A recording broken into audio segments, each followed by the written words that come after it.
Today's episode of Off the Timeline is titled What If Notre Dame Joined the Big Ten and Took Barry Alvarez from Wisconsin? Notre Dame and the Big Ten held exploratory discussions in 1998 and 1999 before Notre Dame chose to remain independent. Wisconsin coach Barry Alvarez publicly supported adding the Irish. This alternate history imagines those discussions producing an agreement and eventually costing Wisconsin the coach who supported it. In this alternate history, 1999, Notre Dame makes a decision almost no one expects. They join the Big Ten. Notre Dame's trustees narrowly approve the move after receiving assurances that USC and Navy will remain on the schedule. The Irish give up football independence but gain access to Big Ten revenue, predictable bowl relationships, and a potential conference championship game.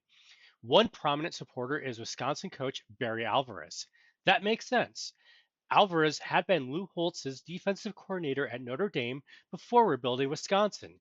He respects Notre Dame, welcomes another major program, and believes its arrival will strengthen the entire conference. Wisconsin fans agree, at first. Notre Dame begins Big Ten play in 2000. Because the conference now has 12 members, it divides into East and West divisions and creates college football's first major Northern Conference championship game. The Irish enter the East with Michigan, Michigan State, Ohio State, Penn State, and Indiana.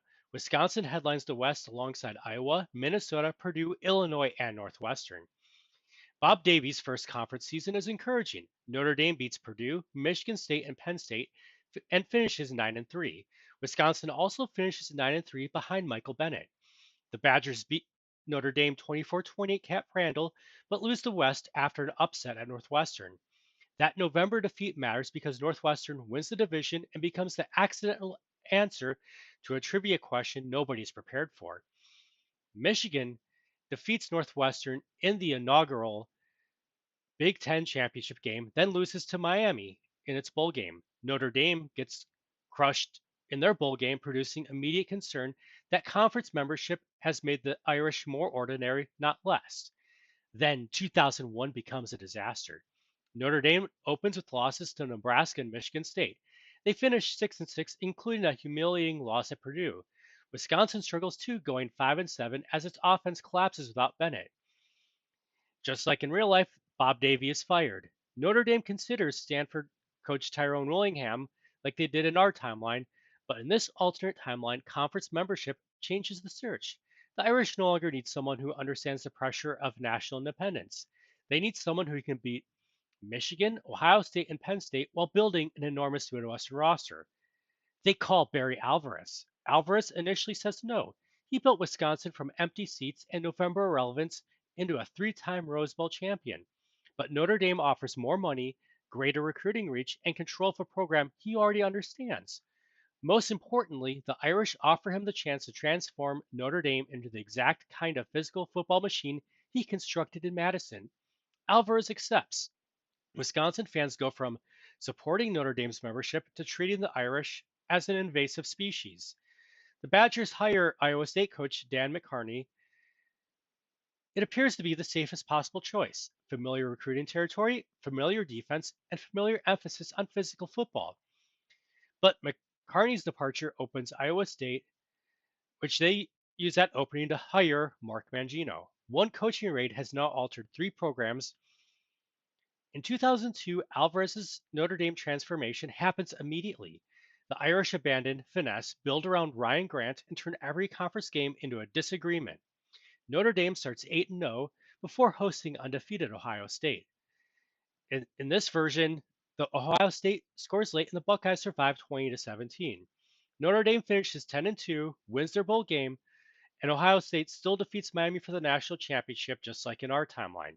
Wisconsin finishes 6 and 7 under McCarney, but the Badgers upset Notre Dame 23-21 on a last-second field goal. Camp Randall celebrates like Wisconsin has won a national title, a lawsuit, and custody of the family dog simultaneously. By 2003, the rivalry becomes personal. Notre Dame beats Wisconsin 34-10, wins the Big Ten East, and wins the conference championship game. They enter the Rose Bowl 11-1 but lose to USC, whose offense exposes Notre Dame's secondary. That loss convinces Alvarez to recruit more speed nationally.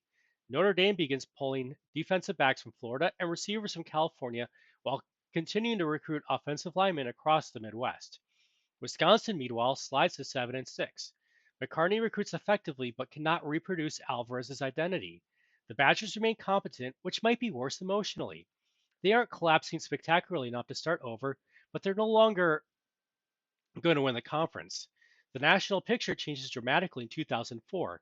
Notre Dame defeats Michigan, Ohio State, and USC. Its only loss comes at Wisconsin, where the Badgers win 17-14 despite completing 7 passes. The loss keeps Notre Dame out of the national championship game.